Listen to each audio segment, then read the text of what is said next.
اعوذ باللہ من الشیطان الرجیم بسم اللہ الرحمن الرحیم واذکر فی الکتاب ابراہیم انہ کان صدیقا نبیا اذ قال لأبیہ یا ابت لم تعبد ما لا يسمع ولا يبصر ولا یغنی عنک شیئا یا ابت انی قد جاءنی من العلم ما لم یاتک فاتبعنی اہدک صراطا سویا یا ابت لا تعبد الشیطان ان الشیطان کان للرحمن عصیا یا ابت انی اخاف ان یمسک عذاب من الرحمن فتکون للشیطان ولیا قال اراغب انت عن آلہتی یا ابراہیم لئن لم تنتہ لارجمنک واہجرنی ملیا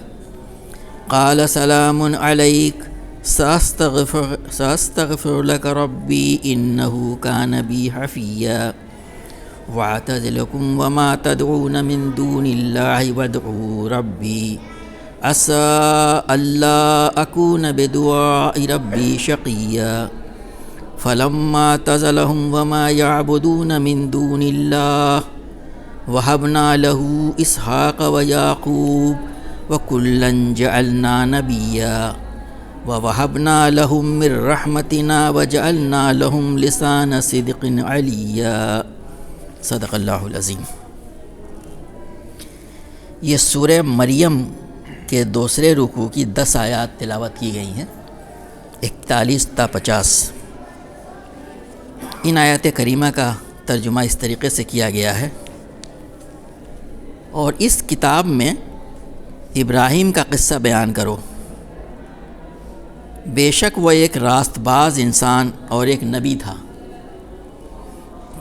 انہیں ذرا اس موقع کی یاد دلاؤ جب کہ اس نے اپنے باپ سے کہا، ابا جان، آپ کیوں ان چیزوں کی عبادت کرتے ہیں جو نہ سنتی ہیں نہ دیکھتی ہیں اور نہ آپ کا کوئی کام بنا سکتی ہیں؟ ابا جان، میرے پاس ایک ایسا علم آیا ہے جو آپ کے پاس نہیں آیا۔ آپ میرے پیچھے چلیں، میں آپ کو سیدھا راستہ بتاؤں گا۔ ابا جان، آپ شیطان کی بندگی نہ کریں، شیطان تو رحمان کا نافرمان ہے۔ ابا جان، مجھے ڈر ہے کہ کہیں آپ رحمان کے عذاب میں مبتلا نہ ہو جائیں اور شیطان کے ساتھی بن کر رہیں۔ باپ نے کہا، ابراہیم علیہ السلام، کیا تو میرے معبودوں سے پھر گیا ہے؟ اگر تو باز نہ آیا تو میں تجھے سنگسار کر دوں گا، بس تو ہمیشہ کے لیے مجھ سے الگ ہو جا۔ ابراہیم نے کہا، سلام ہے آپ کو، میں اپنے رب سے دعا کروں گا کہ آپ کو معاف کر دے، میرا رب مجھ پر بڑا مہربان ہے۔ میں آپ لوگوں کو بھی چھوڑتا ہوں اور ان ہستیوں کو بھی جنہیں آپ لوگ خدا کو چھوڑ کر پکارا کرتے ہیں۔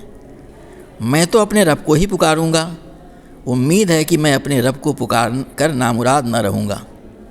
پس جب وہ ان لوگوں سے اور ان کے معبودان غیر اللہ سے جدا ہو گیا تو ہم نے اس کو اسحاق اور یعقوب علیہ السلام جیسی اولاد دی اور ہر ایک کو نبی بنایا اور ان کو اپنی رحمت سے نوازا اور ان کو سچی ناموری عطا کی۔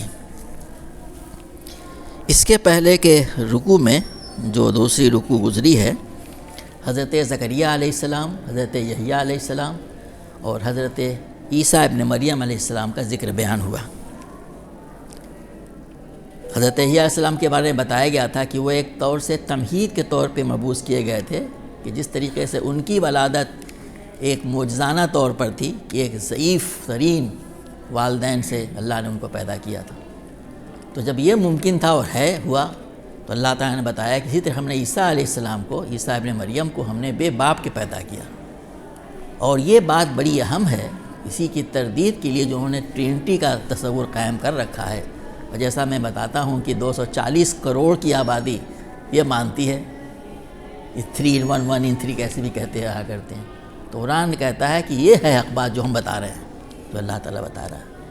پھر آخر میں یہ آپ کے زمانے سے کہلوائے گئے تھے عیسیٰ علیہ السلام سے، اللہ ربی و ربکم فاعبدوہ ھذا صراط مستقیم۔ یہ بات بھی کہہ دیا کہ اللہ ہی میرا بھی رب ہے اور تمہارا بھی رب ہے، بس تم اسی کی بندگی کرو، یہی سیدھا راستہ ہے۔ یہ فائنل بات بتا دی۔ اس سے کون لوگ مراد تھے؟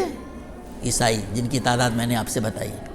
یہ پیغام آج بھی قیامت تک کے لیے ان کے سامنے ایسے ہی رہے گا جب تک کہ سب قبول نہ کر لیں اس بات کو کہ ٹرینٹی غلط ہے اور توحید صحیح ہے۔ اب کفار مکہ، مشرکین مکہ جو تھے، وہ اپنے آپ کو ابراہیم علیہ السلام کی اولاد کہتے تھے، ان کے ڈسینڈنٹ کہتے تھے، اور انہوں نے خانہ کعبہ میں سینکڑوں بت بنا رکھے تھے، طرح طرح کی انہوں نے رسومات ایجاد کر رکھی تھیں، اور پھر بھی کہتے تھے کہ ہم تو اپنے باپ دادا ابراہیم کے دین پہ قائم ہیں۔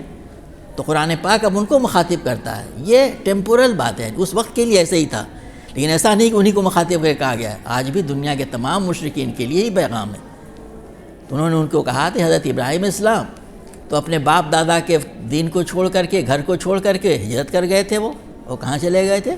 اور تم کیا کر رہے ہو؟ تو تم اگر آبا و اجداد کی پرستی کرنا چاہتے ہو تو صحیح معنوں میں ان کی پیروی کرو، اور ان کی پوری تعلیم کو ایک المختصر 10 آیتوں میں بیان کر دیا گیا ہے۔ حضرت ابراہیم علیہ السلام کا واقعہ قرآن پاک میں، بلکہ ان کا نام قرآن پاک میں 63 جگہ آیا ہے، اور ایک عجیب دلچسپ بات یہ ہے کہ سورہ بقرہ میں نام کی ہجے الف بے رے ہے میم ہے، رے پہ کھڑا زبر اور ہے پہ کھڑی زیر، 12 جگہ، ہر جگہ ابراہیم ایسے لکھا ہوا ہے۔ اگر اس میں آپ یہ کیا کہتے ہیں ان کو، جو سائنس آف پروننسیشن ہوتے ہیں، اعراب کو ہٹا دے تو ابراہم پڑھا جا سکتا ہے، الف بے رے ہے میم۔ اس کے بعد بقیہ پوری قرآن میں، باقی صورتوں میں جہاں بھی آپ کا نام 51 جگہ ہے، وہاں پہ الف بے رے ہے یہ میم ابراہیم ہے۔ صرف سورہ بقرہ میں ہے میم ہے، اور باقی جو ہے یہ میم ہے، بول 63 جگہ آپ کا نام آیا ہے حضرت ابراہیم علیہ السلام کا۔ اس کے بعد سے آپ کے بارے میں ان کے 2 بیٹے اور پوتے کا بھی ذکر آیا ہے، جس میں ترجمے میں سنا آپ سے۔ تو اب ان کے بارے میں ذکر کیا جا رہا ہے کہ اس کتاب میں، مفسرین کی ایک رائے یہ ہے اس کتاب سے کیا مراد ہے، تو انہوں نے کہا کہ اس سے مراد وہی ان کی کتاب ہے، یہودیوں کی، عیسائیوں کی توریت و انجیل کی۔ یاد دلاؤ ان کو کہ تمہاری کتابوں میں جو حضرت ابراہیم کا ذکر کیا گیا، تم بھی ان کو اپنے جد امجد مانتے ہو، ان کا واقعہ تو ایسے تھا۔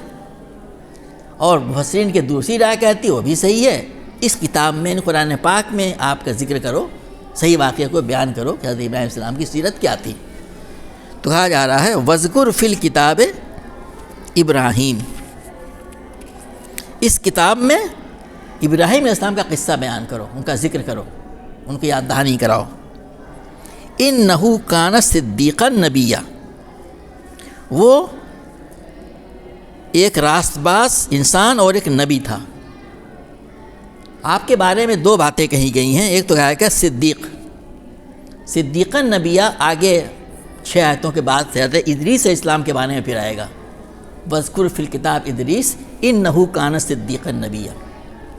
صدیق جو ہے وہ صدق کا سپرلیٹیو ہے، مبالغے کا صیغہ ہے، سچائی میں بالکل سپرلیٹیو، راست باز، جو بات کہے اس پہ کر کے دکھائے، حق بات سامنے آ جائے تو قبول کرنے میں تامل بالکل نہ کرے۔ آپ کو معلوم ہوگا حضرت انسانوں میں جو حضرت انبیاء کرام کے بعد جو سب سے بلند مقام حضرت ابو بکر صدیق رضی اللہ عنہ کا ہے۔ آپ کا واقعہ معلوم ہے کیسے آپ کا نام صدیق رکھا گیا نبی صلی اللہ علیہ وسلم نے؟ سورہ معراج کا واقعہ ہوا اور نبی کریم صلی اللہ علیہ وسلم خانہ کعبہ میں سنایا اسے، اس میں ابو جہل بھی تھا سننے والوں میں۔ خوب مذاق سبوں نے بنایا کہ کیا یہ ممکن ہے کہ ایک رات میں کوئی شخص مکہ مکرمہ سے کئی ہزار کلومیٹر کے سفر طے کر کے اور بیت المقدس پہنچ جائے؟ تو اس پہ جو کچھ انہوں نے کیا اور آگے چلا۔ حضرت ابو بکر رضی اللہ عنہ وہاں موجود نہیں تھے، راستے میں اس کو ملے، وہ ملا حضرت ابو بکر صدیق رضی اللہ عنہ سے، پوچھا بھئی کوئی شخص اگر ایسے کہا، کوئی شخص اگر یہ دعویٰ کرے تو کیا یہ بات سمجھ میں آتی ہے؟ تو حضرت ابو بکر رضی اللہ عنہ معلوم نہیں تھا کہ معاملہ کیا ہے، کہا کہ ہاں بات تو کچھ عجیب سی لگتی ہے، تو تمہارے صحابی تو کہہ رہے ہیں یہ۔ حضرت ابو بکر رضی اللہ عنہ کا چہرہ سرخ ہو گیا، کہنا چپ کر، تو جھوٹا ہے، وہ سچے ہیں، اگر انہوں نے فرمایا تو بالکل سچ ہے، یہ ایسا ہی ہوا ہے۔ حضرت نبی صلی اللہ علیہ وسلم نے اسی کے بعد آپ کو وہ نام دیا، کنیت صدیق۔ اللہ تعالیٰ کی طرف سے کوئی بات آئی، اللہ کا نبی کہہ رہا ہے، بس فوراً مان گئے، تو اس کی تصدیق کر دی۔ صدیق جیسا بتایا کہ انبیاء سے یعنی ہر نبی صدیق ہوتا ہے، لیکن ہر صدیق نبی نہیں ہوتا۔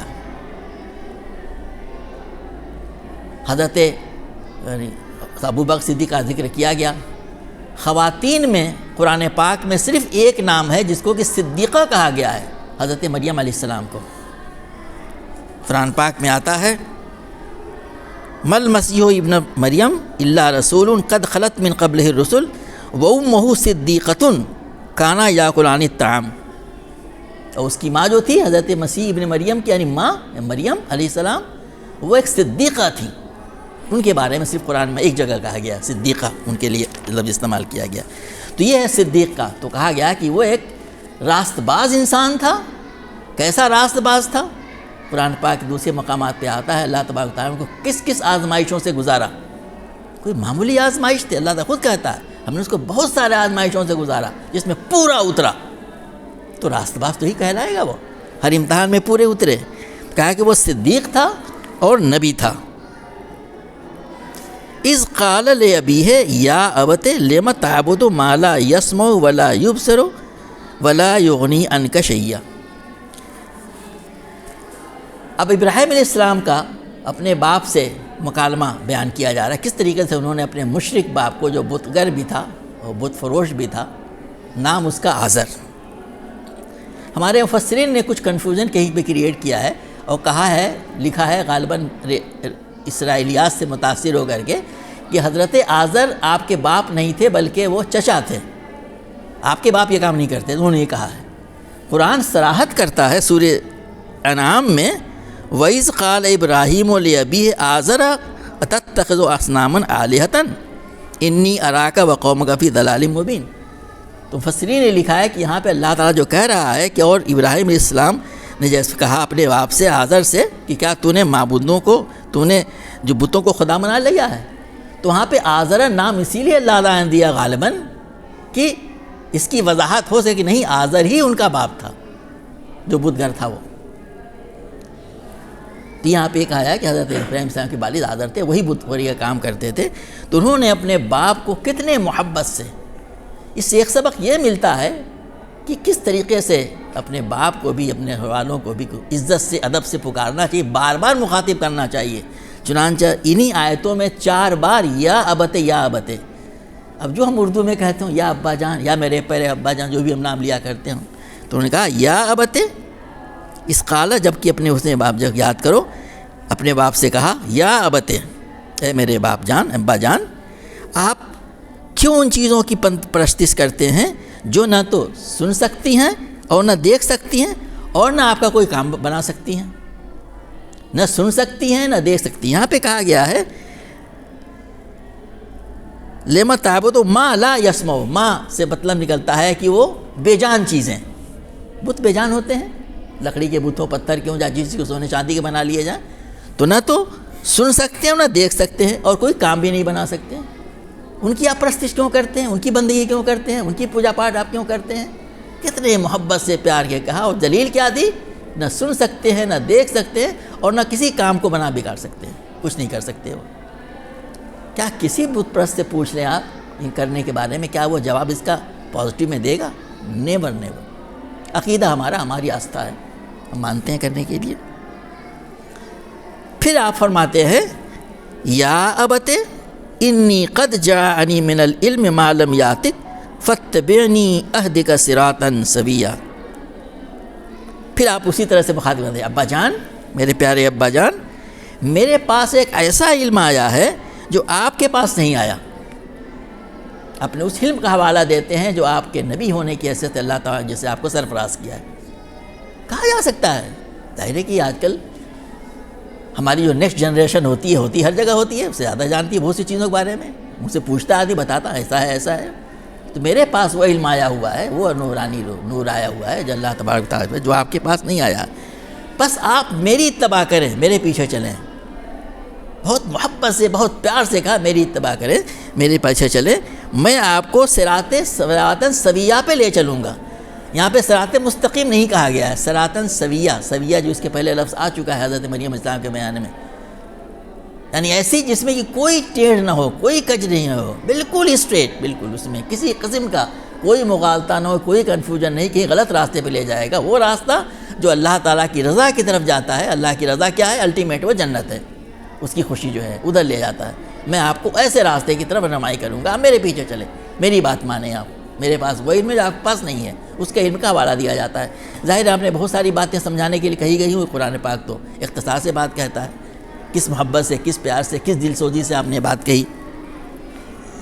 پھر فرماتے ہیں یا ابت لا تعبد الشیطان، ابا جان آپ شیطان کی بندگی نہ کریں۔ یہاں پہ لفظ استعمال ہوا ہے شیطان کی بندگی، وہی جس کے بارے میں آگے پھر کہا جا رہا ہے کہ یعنی اللہ کی بندگی کریں، آگے لفظ آئے گا وہ۔ اب کیا کوئی شیطان کی پوجا کرتا ہے؟ وہ حضرات بھی جن کے وہاں کروڑ بت پائے جاتے ہیں، کوئی شیطان کا، کوئی راکشس کا بت نہیں پایا جاتا، اس کی پوجا کرتے ہیں۔ تو یہاں پہ علماء کہتے ہیں یہاں تعبد معنی جو ہے اطاعت کے ہیں۔ شیطان کی بات مان کر کے اسی کے جھانسے میں آ کر کے یہ آدمی جو ہے بتوں کو بناتا ہے، بتوں کو پوجتا ہے۔ چنانچہ سورہ یاسین میں ہم سب کو ہمیشہ کو یاد ہوگی، اللہ تعالیٰ فرماتا ہے وَامْتَازُوا الْيَوْمَ أَيُّهَا الْمُجْرِمُونَ أَلَمْ أَعْهَدْ إِلَيْكُمْ يَا بَنِي آدَمَ أَنْ لَا تَعْبُدُوا الشَّيْطَانَ إِنَّهُ لَكُمْ عَدُوٌّ مُّبِينٌ وَأَنِ اعْبُدُونِي هَٰذَا صِرَاطٌ مُّسْتَقِيمٌ۔ اور اے مجرموں آج تم چھٹ کر الگ ہو جاؤ، یہ قیامت کا منظر بیان کیا گیا ہے۔ آدم کے بچوں، کیا میں نے تم کو ہدایت نہ کی تھی کہ شیطان کی بندگی نہ کرو؟ وہ تمہارا کھلا دشمن ہے، اور میری ہی بندگی کرو۔ تو وہی لفظ استعمال ہوا، لا تعبدوا الشیطان، شیطان کی بندگی نہ کرو، وَأَنِ اعْبُدُونِی، اللہ تعالیٰ فرما اور میری بندگی کرو، وہی لفظ استعمال کیا گیا ہے۔ تو یہاں پہ اس معنی میں اطاعت کے معنی میں بند کرو، یہ سیدھا راستہ یہ ہے کہ اللہ کی بندگی کی جانی چاہیے۔ تو یہاں پر بھی وہ فرماتے ہیں کہ بندہ شیطان کی بندگی نہ کر، ان الشیطان کان للرحمن عصیا، شیطان تو رحمان کا نافرمان ہے۔ یہاں پہ بار بار لفظ رحمان کا ذکر کیا جا رہا ہے، بڑا معنی خیز ہے یہ، رحم سے جو بنا ہوا ہے، اللہ تعالیٰ کی صفت رحیمیہ، شفقت، محبت جو بندوں سے ہوتی ہے۔ تو رحمان جو ہے تو چاہتا ہے کہ بندے اس کے سے بندوں سے شفقت کرنا چاہتا ہے، ان کو سیدھے راستے لے جانا چاہتا ہے، ان کو صحیح رہنمائی کرنا چاہتا ہے۔ تو اس لیے کہا گیا کہ وہ شیطان کی بندگی آپ نہ کریں، کیونکہ وہ رحمان کا، یعنی اس کو تو رحمان کا فرما بردار ہونا چاہیے۔ یہاں پہ عصیہ مانے نافرمان لفظ سے ترجمہ کیا گیا ہے۔ مفسرین نے اس میں ایک اور چیز نکالی ہے بہت معنی خیز، کہنے کہ وہاں پہ جو اللہ تبارک و تعالیٰ نے آدم علیہ السلام کو بنانے کے بعد جب فرشتوں کو سجدہ کرنے کو کہا تو سب نے کیا، لیکن شیطان نے کیا فعصا کہا گیا ہے، اس نے جو نافرمانی کی، یہ لفظ استعمال ہوا ہے نافرمانی کی۔ تو کہا جا رہا ہے، مفسرین لکھتے ہیں کہ گویا کہ جب اللہ تعالیٰ نے تمہارے باپ جد امجد حضرت آدم کو سجدہ کرنے کو اس سے کہا تو اس نے نافرمانی کی اللہ تعالیٰ کی، اور اسی دن سے وہ تمہارے دادا اس معنی میں کہ گریٹ گرانڈ فادر ان کا دشمن ہے۔ تو کتنی ناسمجھی کی بات ہے یہ کہ تم اپنے دشمن کو اپنا دوست بنائے ہوئے ہو۔ شیطان کی بندگی کر کے گویا کوئی شخص جو ہے اپنے بڑے دادا حضرت آدم علیہ السلام کے دشمن کی فرما برداری کر رہا ہے۔ یہ توجہ یہاں دلائی گئی ہے کہ کوئی شخص شیطان کی فرما برداری کر کے، شیطان کے اطاعت کر کے، گویا کہ وہ شیطان کی جو ہمارا ازلی دشمن ہے، پورے خاندان کا، ہمارے پوری نسل کا، اس کی بندگی کر رہا ہے وہ۔ اسی لیے کہا گیا کہ اس کے رحمان، وہ تو رحمان کا نافرمان ہے اور تم اس کی بندگی کر رہے ہو۔ انی یا ابت، چوتھی مرتبہ، اے میرے ابا جان، انی اخاف ان یمسک عذاب من الرحمن فتکون للشیطان ولیا، ابا جان مجھے ڈر ہے کہ کہیں آپ رحمان کے عذاب میں مبتلا نہ ہو جائیں اور شیطان کے ساتھی بن کر رہیں۔ یہاں فرماتے ہیں، آپ اپنے باپ سے کہتے ہیں ابا جان مجھے اس بات کا ڈر ہے کہ آپ اس اللہ تعالیٰ کی نافرمانی کر کے، رحمان کی نافرمانی کر کے جو ہے اللہ تعالیٰ کے عذاب میں نہ گر جائیں۔ اللہ تعالیٰ آپ کو چھوٹ دیے ہوئے ہے، مان جائیے، اللہ تعالیٰ شیطان کی بندگی چھوڑ کے اللہ کی بندگی اختیار کیجئے، کہیں اللہ تعالیٰ کا عذاب آپ کے اوپر نہ آ جائے۔ یعنی کیا کہ وہ جو مہلت ہے، مفسرین نے لکھا ہے کہ وہ جو مہلت ہے توبہ کرنے کی، پلٹ آنے کی، انابت کی، وہ ختم ہو جائے، اور پھر آپ بھی شیطان کے دوست ساتھی بن کر رہیں. یعنی جس طریقے سے شیطان جو ہے، ابلیس جو ہے رادِ درگاہ ہے کہ اب اس کے لیے کوئی بخشش گنجائش نہیں ہے، اس کو جہنم میں جلنا ہی جلنا ہے. تو آپ کہیں آپ بھی ایسا ہی نہ ہو جائے کہ اللہ تعالیٰ کا عذاب کے معنی انہوں نے لیا جائے کہ اب گویا کہ دروازہ بند ہو جائے توبہ کرنے کا، پلٹ آنے کا، اللہ کا عذاب نازل ہو جائے، پھر آپ شیطانی میں کہ آپ بھی ہو کے رہ جائیں اور پھر آپ کی کوئی نہ سنی جائے. ایسا نہ ہو جائے. اتنی دل سوزی سے آپ دلیلیں دے کر کے اپنے باپ کو کہتے ہیں. لیکن اللہ تعالیٰ کو دکھانا ہے کہ کفر جب ہوتا ہے تو کہے سگا باپ ہی کیوں نہ ہو، جو بہت محبت کرتا ہے بیٹوں سے، وہ کیسا دشمن ہو جاتا ہے. اور کچھ اس کی عقل میں بات نہیں آتی ہے. اتنی ساری تقریریں کرنے کے بعد میں باپ کیا کہتا ہے؟ قال اراغب انت عن آلہتی یا ابراہیم. باپ نے کہا اے ابراہیم، کیا تو میرے معبودوں سے پھر گیا ہے؟ اب تک بات کہے کی ہو رہی تھی؟ یعنی گویا کہ سر سے اوپر سے اڑی جا رہی ہے اس کے، وہ سن ہی نہیں رہا ہے. یہی تو کہا جا رہا ہے اس سے. تو کہہ رہا ہے کہ کیا تو ہمارے معبودوں سے پھر گیا ہے؟ لئن لم تنتہ، اگر تو باز نہ آیا، بتوں کی پوجا کر، یہ چھوڑ دے جو کہہ رہا ہے، سنا رہا ہے مجھے. لئن لم تنتہ لأرجمنک، باپ کہہ رہا ہے میں تجھے سنگسار کر دوں گا. سنگسار کرنا جانتے ہیں؟ پتھروں سے مار مار کے ہلاک کر دینا، ہم سب جانتے ہیں. سنگسار کر دوں. باپ کہہ رہا ہے. اتنا سنگ دل ہو جاتا ہے انسان کفر میں، شیطان کے دوستی میں، شیطان کی عبادت کرنے میں. لأرجمنک وہجرنی ملیہ. ملیہ کا مطلب دور ہو جا، دور. بچنا چاہتا ہے میری نظروں سے دور ہو جا ہمیشہ کے لیے. چلا جا یہاں سے، گھر سے نکل جا، نظروں سے دور ہو جا ہمیشہ کے لیے. وہجرنی ملیہ، تم مجھ سے الگ ہو جا ہمیشہ کے لیے. لوگوں نے بریکٹ میں لکھا ہے بہت دور ہو جا ہمیشہ کے لیے، تا زندگی، پھر کبھی تیرا منہ نہیں دیکھنا چاہتا میں. یہ سب لکھا ہے ہمارے مفسرین نے. نکل جا، دور ہو جا. یہ باپ کا ری ایکشن تھا حضرت ابراہیم علیہ السلام کے. حضرت ابراہیم علیہ السلام نے اس کے بعد کیا کیا؟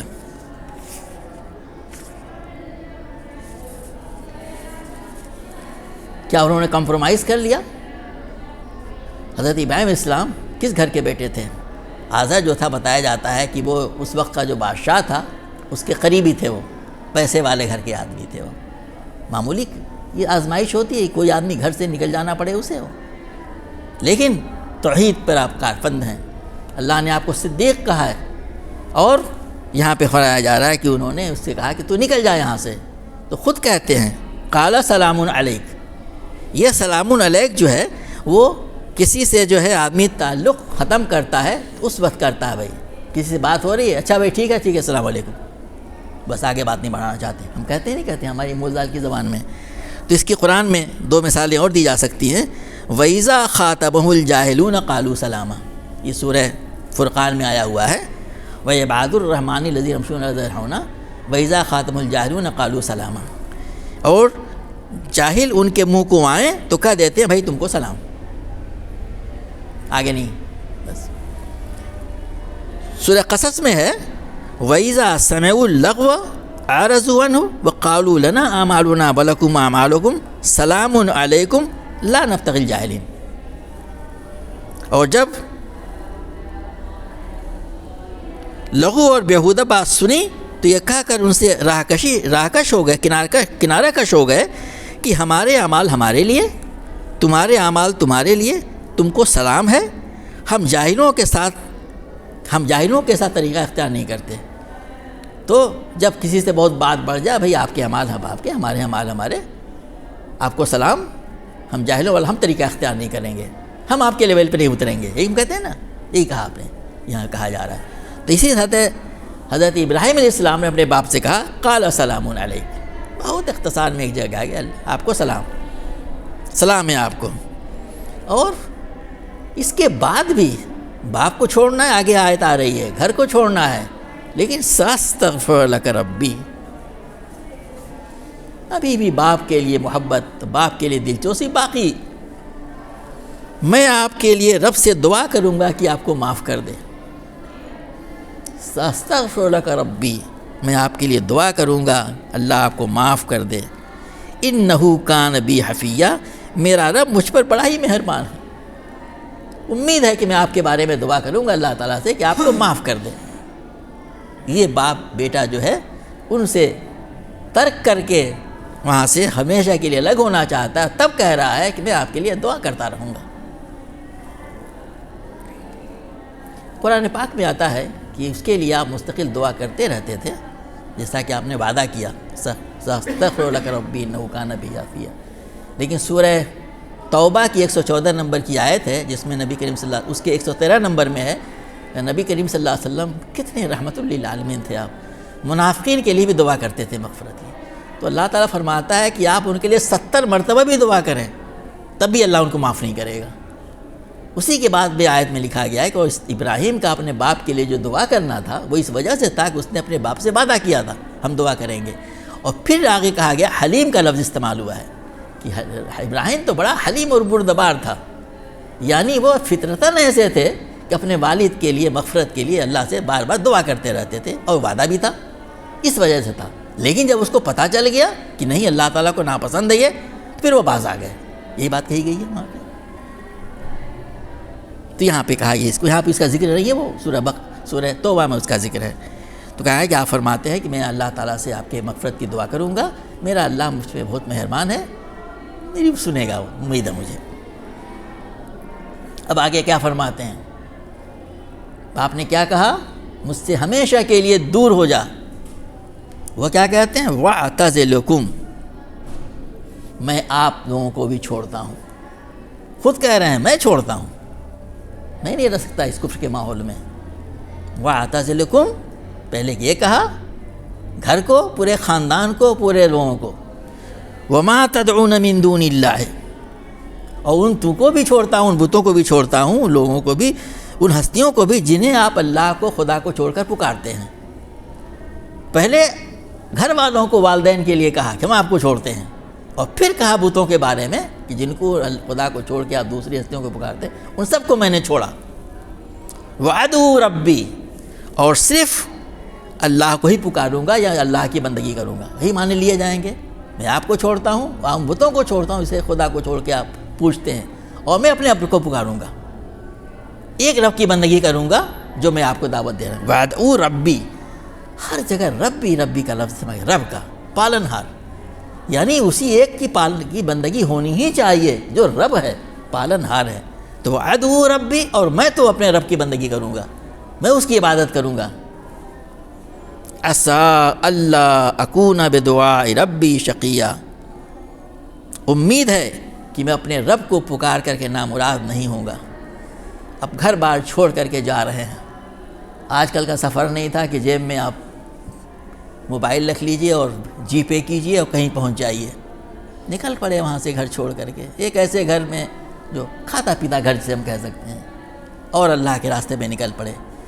دوسری جگہوں پہ آتا ہے اور روایتوں میں آتا ہے کہ اپنے بھتیجے کو لے کے نکلے، حضرت لوط علیہ السلام کے ساتھ میں نکلے۔ بس اب کیسی کسب پرسی کا عالم ہوگا، غریب الوطنی کا، کہاں جا رہے ہیں، کدھر جا رہے ہیں، اللہ نے ان کو بتایا کدھر جانا ہے، یہ سب چیزیں معلوم ہوتی ہیں۔ تو یہ آپ کہہ رہے، اللہ وہ اپنے دعا میں فرماتے ہیں کہ میں امید کرتا ہوں کہ میں اپنے رب کو پکار کر کے نامراد نہیں ہوں گا، وہ میری مدد کرے گا۔ یہ قرآن میں دوسری جگہ آتا ہے کہ میں اپنے رب کے راستے پہ جا رہا ہوں، وہ میری مدد کرے گا، وہ میری رہنمائی کرے گا۔ یہاں پہ اس ٹکڑے کو لیا گیا ہے کہ میں اس کی طرف جا رہا ہوں، میں اس سے پکار کر کے اس کی بندگی کر کے نامراد نہیں ہوں گا، وہ میری بندگی، میری حمایت کرے گا، میری ہر طریقے سے رہنمائی کرے گا، مجھے کہاں لے جائے گا، اور میری تمام ضروریات کو پورا، تمام چیزیں اس میں شامل ہیں۔ اب اللہ تبارک و تعالیٰ کا تبصرہ اس کے بعد شروع ہوتا ہے۔ فَلَمَّا اعْتَزَلَهُمْ وَمَا يَعْبُدُونَ مِن دُونِ اللَّهِ، جو کچھ انہوں نے کہا کہ میں تمہیں چھوڑتا ہوں اور تمہارے معبودوں کو چھوڑتا ہوں، اب اللہ تعالیٰ فرما رہا ہے فَلَمَّا اعْتَزَلَهُمْ وَمَا يَعْبُدُونَ مِن دُونِ اللَّهِ، پس جب وہ ان لوگوں سے اور ان کے معبودان سے جدا ہو گیا، جو بات انہوں نے کہی، اللہ تعالیٰ کہہ رہا ہے کہ جب وہ ان سے جدا ہو گیا اور ان کے معبودان سے، گھر والوں کو چھوڑا اور اپنے ان کے جھوٹے معبودوں کو چھوڑ دیا، تو اللہ تعالیٰ نے کیسے نوازا ان کو؟ وَهَبْنَا لَهُ إِسْحَاقَ وَيَعْقُوبَ، تو ہم نے اس کو اسحاق اور یعقوب جیسی اولاد دی۔ وَهَبْنَا لَهُ اسحاق و یعقوب، اسحاق علیہ السلام آپ کے دوسرے بیٹے حضرت سارہ علیہ السلام سے، اور ان کے بیٹے یعقوب علیہ السلام، یعنی وہ پوتے ہیں۔ لیکن چونکہ وہ پوری ایک ذریت چلی، پوری نسل چلی، تو اللہ تعالیٰ نے ایسے ذکر کیا جیسے ان کے دونوں بیٹے ہوں۔ یہ بات وہی ہے، بیٹا پوتا، بیٹے سے پوتا ہوتا ہے یہ۔ تو وَهَبْنَا لَهُ اسحاق و یعقوب، میں نے اس کو اسحاق اور یعقوب جیسے بیٹے دیے۔ قرآن پاک میں حضرت اسحاق حضرت یعقوب علیہ السلام کا، یعنی باپ بیٹوں کا، کہ حضرت ابراہیم علیہ السلام کے بیٹے اسحاق علیہ السلام اور ان کے بیٹے یعقوب علیہ السلام کا ذکر 16 جگہ قرآن میں آیا ہوا ہے، اور تقریباً ساتھ ہی آیا ہوا ہے۔ ایک اشکال ذہن میں آ سکتا ہے کسی کے بھی کہ اسماعیل علیہ السلام تو بڑے بیٹے ہیں، تو غالباً یہ کہنا چاہیے تھا کہ اس کو اسماعیل دیے، اسحاق دیے، یعقوب دیے، ایسا کہنا چاہیے تھا۔ یہ قرآن پاک اللہ کا کلام ہے، یہاں کسی شک و شبہے کی گنجائش نہیں کہ یہاں پہ کچھ باعث ہے کیا کہیں۔ یہاں ذکر کس کا کیا جا رہا ہے؟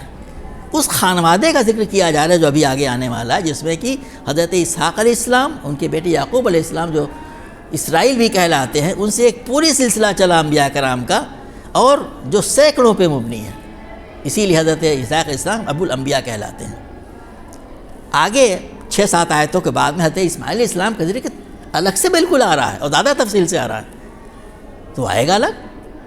اس کے علاوہ حضرت اسماعیل اور حضرت یعقوب علیہ السلام کا ذکر، اسحاق علیہ السلام کا، قرآن پاک میں 4 جگہ ایک ہی ترتیب سے آیا ہے، یعنی یہ نہیں کہہ سکتے کہ یہاں کیوں نہیں ذکر کیا گیا۔ مثال کے طور پہ سورہ البقرہ میں وَإِبْرَاهِيمَ وَإِسْمَاعِيلَ وَإِسْحَاقَ وَيَعْقُوبَ، پھر ہے ابراہیم و اسماعیل و اسحاق و یعقوب، دوسری آیت ہے۔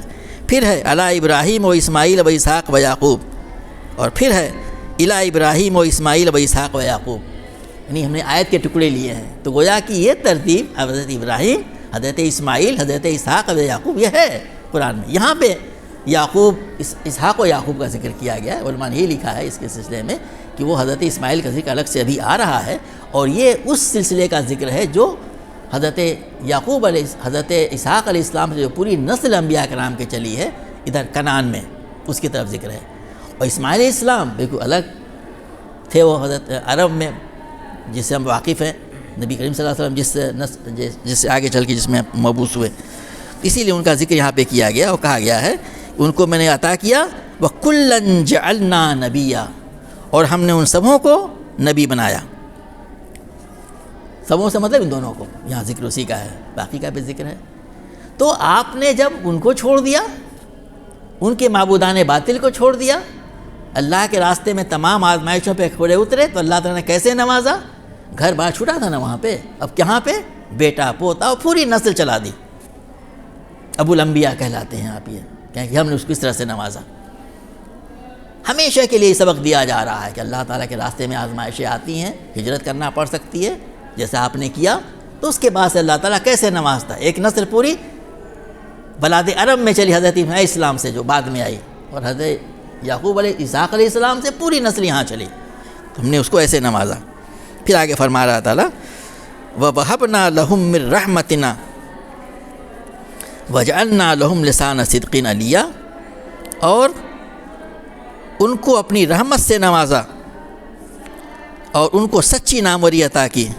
کچھ لوگوں نے اس کا ترجمہ اس طریقے سے کیا ہے، ملتا جلتا ہی ہے، اور ان سب کو ہم نے اپنی بہت ساری رحمتیں عطا فرمائیں، اور ہم نے ان کے ذکر جمیل کو بلند درجے کا کر دیا، اور ان کو اپنے فضل سے بہت کچھ دیا، اور ان کو نہایت پائیدار شہرت عطا فرمائی۔ کیا کہا جا رہا ہے؟ 2 باتیں، اپنی رحمت سے ان کو نوازا، اپنے فضل خاص سے ان کو نوازا۔ کیا اللہ تعالیٰ کا فضل خاص یہ نہیں ہے کہ آپ سے پھر جو نسل چلی وہ کتنی پھلی پھولی، پورا ذکر، یعنی پوری ایک نسل انبیاء کرام کی چلی۔ وہ ہمارے مفسرین نے غالباً بائبل وغیرہ کے حوالے سے لے کر کے یہ بھی ذکر کیا ہے کہ آپ کو اللہ تعالیٰ نے بہت مال و دولت بھی دیا، اور یہ حوالہ وہ لاتے ہیں بائبل سے، اس کی تفصیلات ملتی ہیں۔ وہ یہاں پہ کہنے کا اس کا موقع نہیں ہے کہ کس طریقے سے وہ سب چیزیں ان کو ملی، کہ بہت کچھ مال و دولت دیا اس نے، یعنی فرعون نے، جو اس وقت کا فرعون تھا مصر کا، ان کو وہاں سے رخصت کرتے ہوئے۔ اور دوسری سچی ناموری. ایسی ویسی ناموری ملی. یہودی ہوں تو ہمارے جد امجد حضرت ابراہیم علیہ السلام، عیسائی ہوں 2.5 ارب کے قریب جو ہیں ہمارے جد امجد ابراہیم علیہ السلام، وہیں سے انہوں نے سلسلہ جوڑا ہے حضرت عیسیٰ علیہ السلام کا جو ہم نے آپ کو سجرہ بتایا. محمد صلی اللہ علیہ وسلم ابو الانبیاء، ہمارے حضرت اسماعیل علیہ السلام کے والد، اور ان سے نبی صلی اللہ علیہ وسلم. یہاں پہ ہر نماز میں اللہم صلی علی محمد وعلی آل محمد کما صلیت علی ابراہیم وعلی آل ابراہیم انک حمید مجید، علی ابراہیم وعلی آل ابراہیم انک حمید مجید. کیا ہے یہ؟ سچی ناموری نہیں ہے. کوئی نماز ایسی نہیں درود شریف نہ پڑھی جا رہی ہو اور اس میں نہ پڑھا جا رہا ہو. یہ تینوں جو بڑے بڑے مذاہب ہیں، تینوں کو جوڑ لیا جائے تو یہ تعداد کتنی بنتی ہے؟ تقریباً جو ہے وہ 5.5 ارب یہودی، عیسائی اور مسلمان. بقیہ 2.5 ارب میں ہندو بھی آتے ہیں اور بدھسٹ بھی آتے ہیں اور لامذہب بھی آتے ہیں. 5.5 ارب 550 کروڑ سب کے جد امجد حضرت ابراہیم علیہ السلام.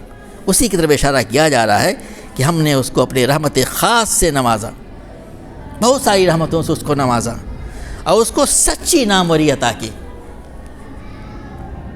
یہ اس وقت کے مکہ مکرمہ کے مشرکین کے سامنے حضرت ابراہیم علیہ السلام کی کتاب بھیج گیا کہ دیکھو یہ ایسے تھے، یہ ان کی تم پیروی کرو. انہوں نے بت پرستوں کو، اپنے گھر والوں کو اور ان تمام معبودان باطل کو چھوڑ کر کے ہجرت کی تو اللہ تعالیٰ ان کو ایسے نوازا. یاد رہے کہ اسی وقت کا واقعہ ہے جب مکہ مکرمہ سے ہجرت حبشہ پہ لوگ گئے ہوئے تھے. کیوں وہاں ہجرت کر کے جانے مجبور ہو گئے تھے؟